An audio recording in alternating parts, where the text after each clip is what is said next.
Just before we dive back into the episode, I wanted to quickly share something that might interest you, especially if today's conversation has got you thinking about your own sustainability work.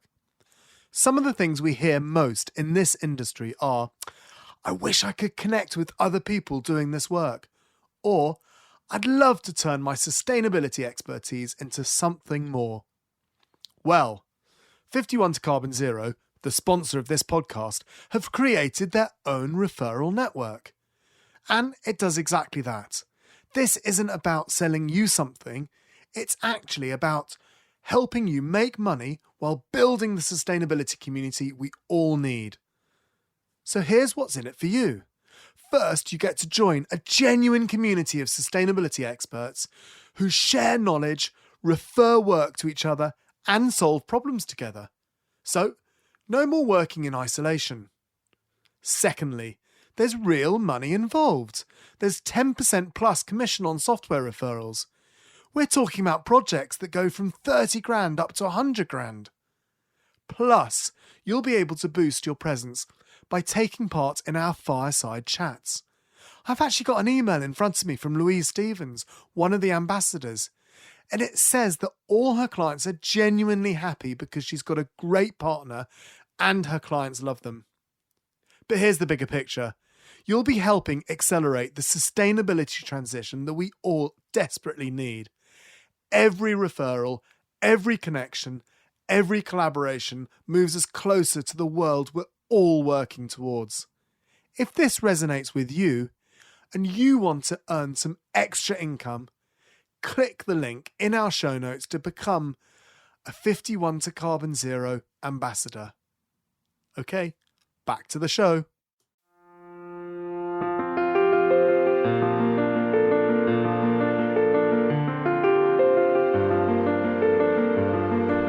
Welcome to Sustainability Solved, the Sustainable Business Podcast. I'm Will Richardson at Green Element. As the nights draw in and temperatures cool, many of us will be turning our thoughts towards next summer's travel plans. According to research by Booking.com, 42% of people polled said that recent news about climate change had influenced them to make more sustainable travel choices. More than half, 57%, said they wanted to travel more sustainably in the next 12 months. But eco-friendly holidays aren't just about producing less waste and carbon emissions. They are also about supporting the people and communities we choose to visit. How do we as consumers become better travellers, and how do travel businesses ensure they are maximising their efforts to be more sustainable? Our guests today are Maudie Tomlinson from the Conscious Travel Foundation and writer and journalist Holly Tuppen. Maudie, first, can you tell me about why the Conscious Travel Foundation was established? Sure. So the Conscious Travel Foundation was set up by a group of industry friends and peers during the pandemic with the original idea of curating an incredible charity auction of amazing tailor-made holidays to raise money for projects that had had their funding cut off as a result of tourism grinding to a halt during the pandemic, whether that was conservation projects linked to a safari camp in Africa or a school in Peru. We all had friends and suppliers on the ground that were really suffering. But the effects of the pandemic lasted much longer than we expected. And the foundation was really born out of the idea that as a collective of like-minded travel businesses, we could achieve far more together than if we worked in individual silos. So today we are 54 members from all parts of the travel industry, whether you're a hotelier, you are a PR marketing agency or an agent or a DMC. The foundation is a community that is here to support one another on a journey to operate more consciously and responsibly. Holly, can you tell us a little bit about your background and why you decided to specialise in writing about sustainable travel? Yeah, sure. Thanks so much for having me on, Will. So, I basically did a trip going around the world without flying about 10 years ago now. And I did the trip purely to just have a proper adventure, to kind of go to some places that you don't usually go, because when you don't fly, you have to cross through over borders and you end up in some places where tourists never go, which always creates kind of a better adventure, I think. But when I got back, I really realised how much we experienced because we were going slowly. We were using modes of transport that are much more environmentally friendly, like walking or cycling, or sailing. And so I started kind of thinking that's what I'd love to specialise in. And I worked for several organisations. I worked for Green Traveller when that was being set up about 10 years ago. We worked with destinations to help them create green guides. And then I worked for a big organisation called the Sustainability Hospitality Alliance, which was really bringing together a lot of the global hotel groups to collaborate around sustainability, covering issues like water to kind of human rights and labour rights. And now I'm a freelancer and I do consultancy work for travel businesses and I do copywriting, always specialising in sustainability. And I'm also a journalist. Maudie, sustainable travel can have a net benefits. Can you give any examples of how your members are using travel to make positive impact on the planet? Yeah, absolutely. I mean, as I said before, all of our members come from different parts of the industry, so their impact comes from different places. However, a good example is one of our agent members and founders, Joro Experiences. They are really hot on leaving a positive legacy from every trip that they create. And to do that, they create an impact report for their clients showcasing the carbon cost of travel and also what charities and foundations they're supporting by traveling with them.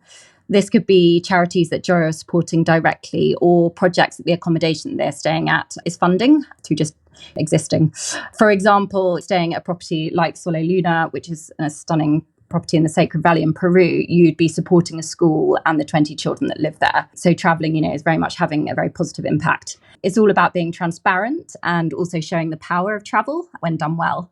Ultimately, we believe that everybody in the value chain can have a positive impact. And at the end of the day, we want to influence the traveller to make good decisions on where they travel. Brilliant. Okay, that makes a lot of sense. That's awesome. Holly, can you give us some examples of the types of holiday which benefit conservation efforts and the destinations that are visited? Yeah, sure. I think, first of all, it's not really necessarily a specific type of holiday that has a positive impact on nature and people and places that we visit. Sadly so, because it'd be quite easy for travellers if they could just tick a box of I want to do this type of holiday and then I know it's doing good. But sadly, we will need to do a little bit more background research. But kind of when it's done well, tourism can play a huge role in financing conservation efforts and also nature restoration. So kind of more regenerative projects where actually traveller money is being used to restore ecosystems or kind of protect wildlife that otherwise might suffer from extractive industries, like whether it's logging or agriculture. But to do that, really, kind of, it has to be in a way in which people and communities are benefiting too, because ultimately, unless kind of surrounding communities are benefiting from the conservation of ecosystems and wildlife, then it is unsustainable in the future. It is unlikely to survive as a project. So I work for an organisation called The Long Run, which works with over 40 different lodges and travel experiences around the world to protect 23 million acres of ecosystems. And by staying in places like these, travellers not only help to fund the protection and conservation of ecosystems, but they also provide financial and social sustainability to the surrounding communities and cultures. And those projects can range from, in the UK, there are examples of rewilding projects like NEP in Sussex, where you can go and visit, and any money you spend there will go straight back into the rewilding of that area. Or places I've recently been lucky enough to travel to Kenya, where I was on Burana Conservancy, which is a huge landscape project that has successfully protected, I think it's about 14% of Kenya's rhino population, of huge benefit to the surrounding communities, a lot of whom work on the property, but also receive funds to create their own projects and infrastructure. Okay. And Maudie, does being more sustainable mean higher costs for businesses? Well, I would say yes and no, but it's all about choice. There's obviously a cost to investing in a sustainability consultant and bringing expertise into your business. But, being responsible is also good for business too. And as Holly said before, more and more travellers are looking now to travel more consciously, and you'll be attracting the right type of traveller and the right type of client for your business. But in simplistic terms, reducing your carbon footprint can also save you money. One of our mentors to the foundation, Charlie Cotton, who runs a great business, E-Collective Carbon Consultancy, often talks about co-benefits, For example, if you insulate your office, the smaller your bills will be.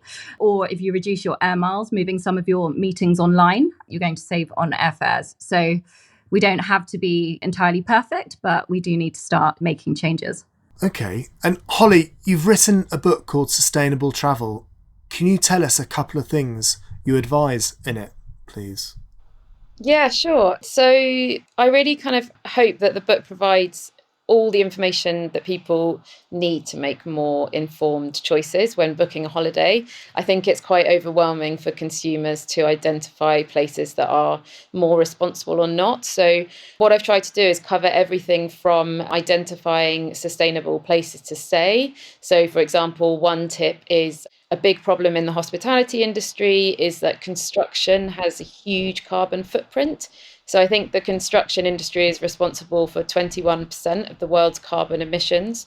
But often when hotel companies make claims around being, I don't know, zero carbon or reaching net zero or carbon negative, they don't actually take into account the carbon from the construction of their property. So one of the recommendations that I make is to really look for either places that have been built very low impact, usually using very local building methods, which will often be more sustainable because they'll be in keeping to the natural environment and the climate, or looking for properties that have renovated existing buildings, so rather than building from scratch. So that's just one example of looking for sustainable places to stay. But in the book, I also talk about ways in which we can travel to protect nature, ways in which we can empower cultures. There's even a whole chapter on how we can travel to help places overcome from natural or human-made disasters. And there's some lovely examples in the book of kind of walking routes in Eastern Europe that have really become a kind of symbol of peace between countries that decades ago were at war with one another.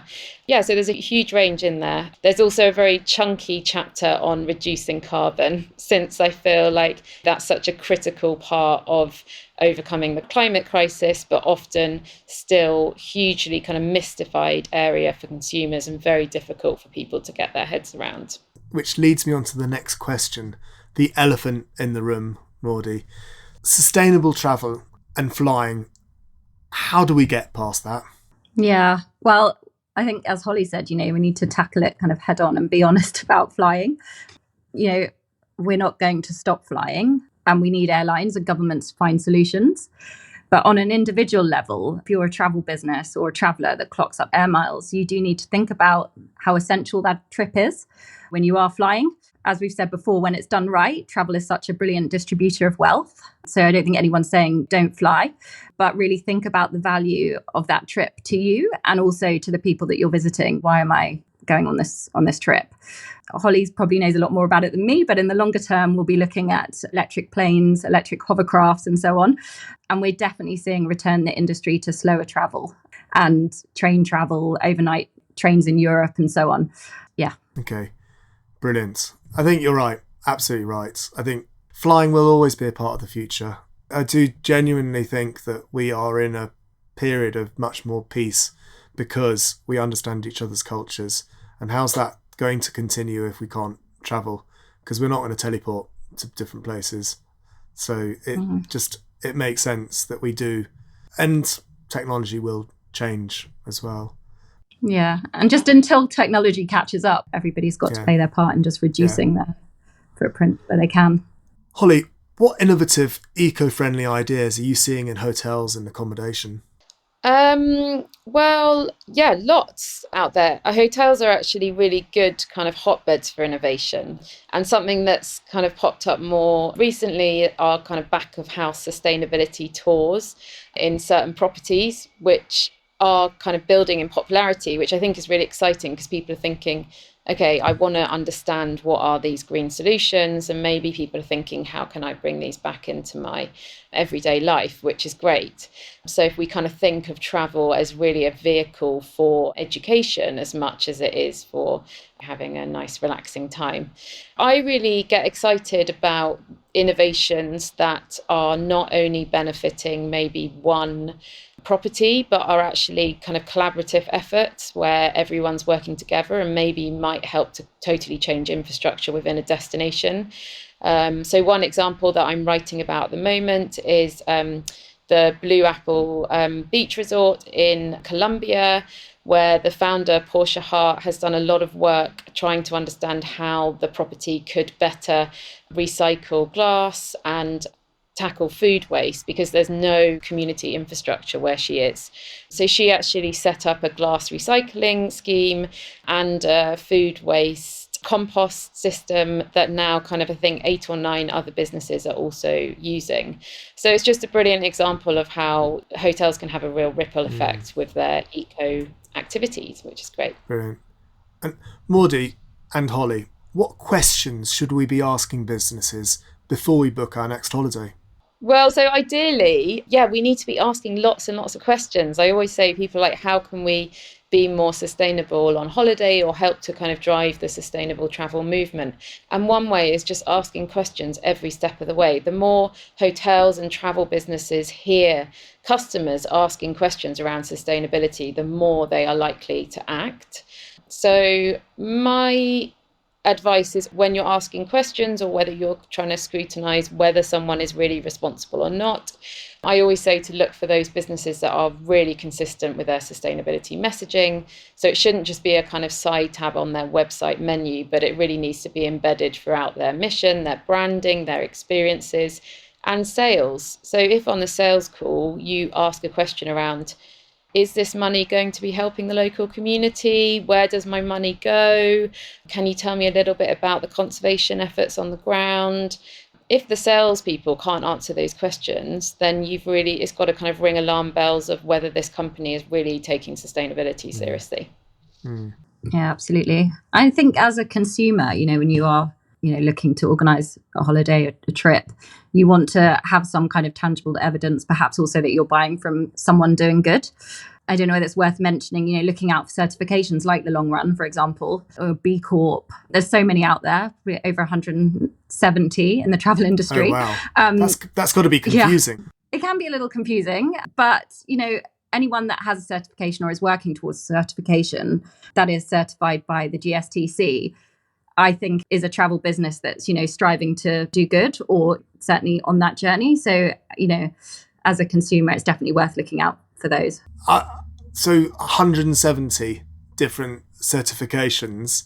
I'm just thinking about if I was to be booking a holiday, what would be a good way? You say certified by GST. Is that quite prominent? Is that quite easy to see? The GSTC is the kind of accreditation board, but main certifications to look out for in travel would be B Corp's a really good one. Then also Travel Life. There is the Long Run, of course. Holly, what other certifications are good to look out for? Yeah, there are loads. I mean, EarthCheck is fairly rigorous. I think it's tricky. I think as you mentioned, I think there might even be over 200. And it's really confusing for consumers. It's really confusing for consumers to know what all these different badges mean. In reality, when you're booking a hotel, you're not going to spend half of your time researching what certification schemes mean. No. But that's why I think as a consumer asking the questions, certifications can act as a little bit of an indicator. Okay, you can tick that box. They've obviously got some level of commitment because they've bothered to apply for a certification, even though in reality, they do all mean very different things. But after that, really, it's kind of looking for that consistency of message and asking questions directly at the point of researching and booking. Because often properties that are actually doing the most don't talk about it. So it's the opposite of kind of greenwashing, it's green hushing. So you're absolutely right. Just having those conversations can really kind of pull out information that they might not otherwise be shouting about. You see that in the wine industry. I remember I used to work for Justinian Brooks years ago, and finding out that Petrus, one of the most expensive wine in the world, was organic. And the reason why they never said anything about the fact they were organic was because they just assumed that was what the best people did, because they've always done it. Putting pesticides and fertilizers into their soil was not the good way to get good wine. It's interesting, isn't it, that hushing? Yeah. Yeah, it's just what you do, because that's your ethos and you're running a, good business. You don't think to share it.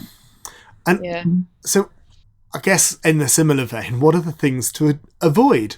Is it cruises, places with poor human rights records, flying on short breaks? Oh, this is such a big topic. Is it? Sorry. I don't know. I would probably reframe it as kind of one thing that I would, always look out for is who owns what matters. I would always look to book with an organisation or a property that was kind of owner operated. And as Holly said before, really check on how that property was being run and do my due diligence. I think what you're articulating is the fact that it's actually incredibly hard. You can't just go no to cruises. You can't say no to short breaks. You have to look at it and ask questions. You have to weigh it up because, for example, with cruises, yes, they are, in the main big floating hotels that pull up at a destination. There's often not a lot going back into the destination. When people get off cruise ships, it can lead to kind of overcrowding of destinations. All the food and beverage is being consumed on board, so it's not giving a lot back to the community that they're visiting. On the other hand, cruises, for some people, that's perhaps a really good option of travel for them if they aren't very able. So there's always pros and cons to thinking about travel, and it can be very nuanced. Yeah. So it's quite difficult. Yeah. Go on, Holly. I'm probably a bit more hard-lined than Maudie. I would say I'm absolutely no cruise. I think there are a few smaller cruises. Often river cruises, for example, are much more sustainable. They're much smaller than ocean-going cruises.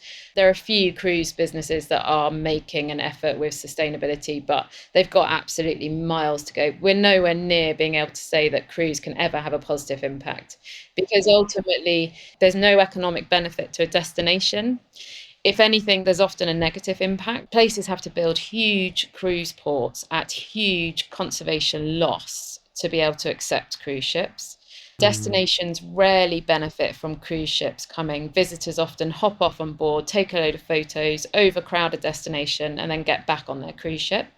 A lot of the cruise lines have been seriously fined for environmental abuses within the ocean, but they're wealthy enough that they're just happy to pay their fines, and they don't really seem to be making any changes, and that's often for sewage release at sea. So for me, there's very few cases where cruise is of benefit to anyone. And I totally take your point, Maudie, that it's an amazingly accessible option. But I think let's get the rest of the travel industry up to speed on making it more accessible rather than relying on cruises maybe for that one. And then other no-goes for me increasingly are kind of big chain hotels. So I did used to work for quite a lot of the big chain hotels, and I know that, there's a lot of people in those businesses that are really committed to trying to be more sustainable. And I know that we can all quote the brands that have said we're going to ban single-use plastic by 2030, or we're going to be net zero carbon emissions by 2030. But for me, ultimately, sustainable travel is really about making sure that our money is going to local people, and where local people are running destinations in the place where they live and they love and they breathe the air and they drink the water and they experience that local area and love it, they are always going to be more committed to sustainability. They're always going to try and create a business that benefits their local community and their local environment, more so than big corporate chain hotels that ultimately answer to shareholders that are miles away from these destinations and don't really care what's going on the ground. Well, that's my two. They're my two rants. Yeah, no, good. I like a rant. And short flights as well.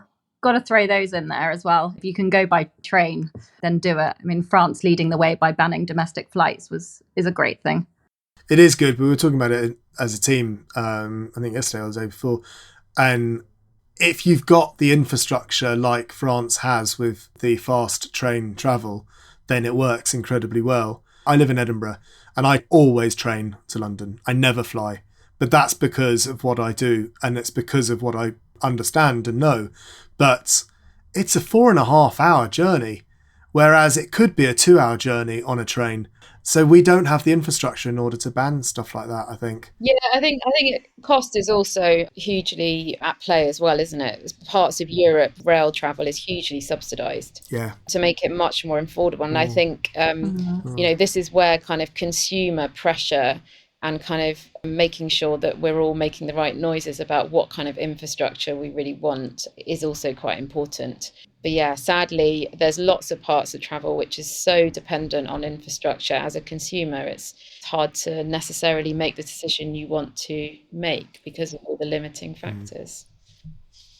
Yeah. We had a debate on this at the beginning of the year with the Conscious Travel Foundation, and Justin Francis was part of it. And obviously, Justin's talked a fair bit about green tax and taxing aviation fuel more heavily to invest back into rail, which seems like a very smart idea to me. But it's just so prohibitively expensive to travel by rail in the UK. Yeah. Well, I don't understand why the aviation fuel isn't taxed. It begs belief. It goes back to the war, Second World War, isn't it? And it's not being changed, It I believe. begs belief why we would have such short-sighted views. Let's not go there. Any personal small bugbears on that note, like plastic cutlery, gift bags, wristbands, etc.? All of the above. My bugbear is when a property leaves a sign in the hotel room saying that they won't wash your towels unless you leave them on the floor, and then they wash your towels every day. That was just a very small thing that I have been known to go and speak to them about. Yeah, which is actually where greenwashing came from, isn't it? So the term, I believe. There you go. Yeah. Yeah, I think if I can't fill up my water bottle, I usually kind of stomp around a lot until someone lets me fill it up. Particularly kind of, I don't know, at train stations or airports, or it's often maybe you've managed to curate a great itinerary between all these nice eco-minded properties that are very hot on stuff like refilling your water bottle, but then it's all the kind of in-between infrastructure where it all falls down and you find yourself being forced to buy kind of water in plastic bottles. That always stressed me out a bit. And both, what advice would you give to travel businesses who want to become more eco-friendly and don't know where to start? I think, starting is the hardest bit of this journey. And sadly, there is a lot of greenwashing out there. And I think a lot of businesses are really nervous to start their sustainability journey because they think if they're not doing it all 100% right, then they're going to get called up for greenwashing or they're going to get kind of a rant from someone like me.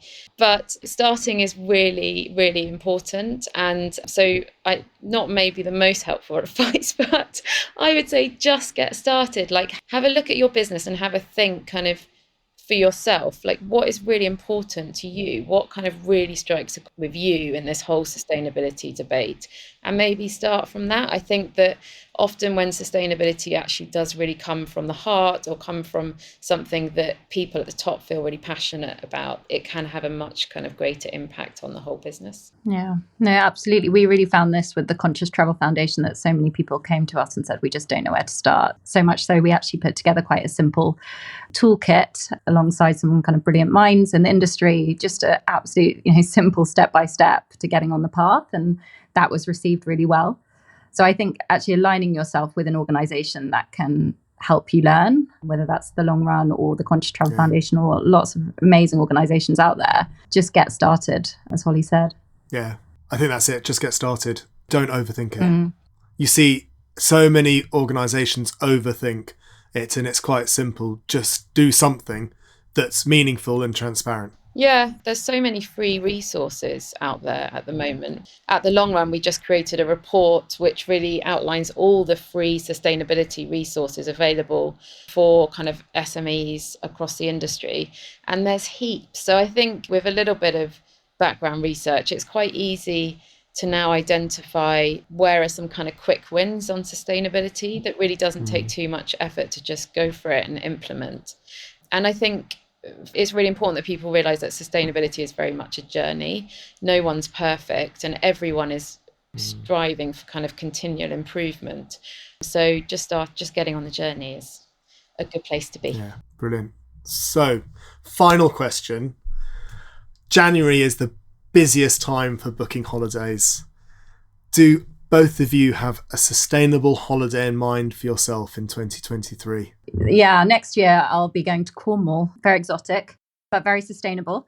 But when I next jump on a plane, I'd actually love to go to a place called the Safari Series in Kenya, which I know Holly's just been lucky enough to visit. I think my children would be delighted to go there. So I'm plotting that.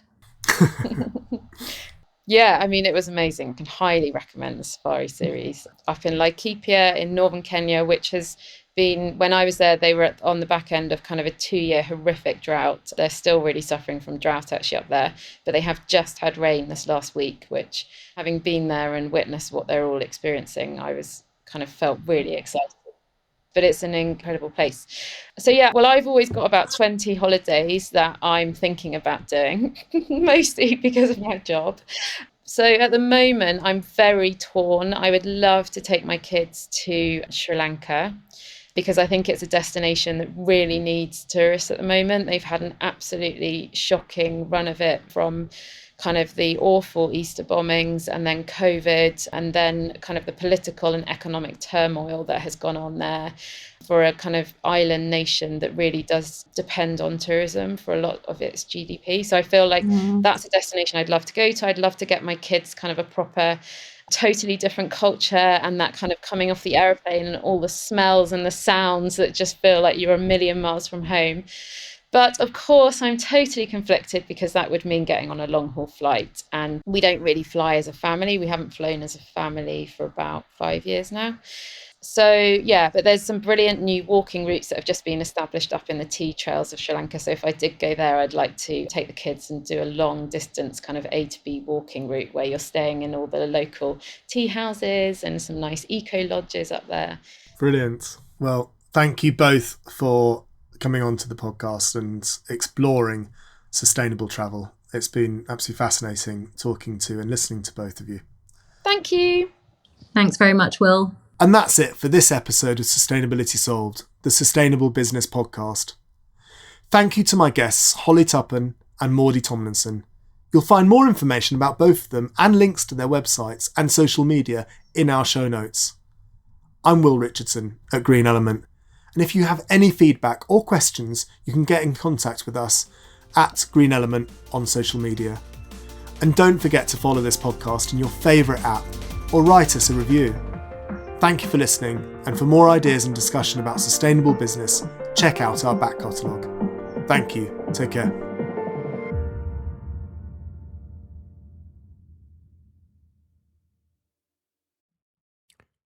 So you really enjoy sustainability and want to be a part of the solution? Come and join our vibrant community now. Book a call and we can talk more.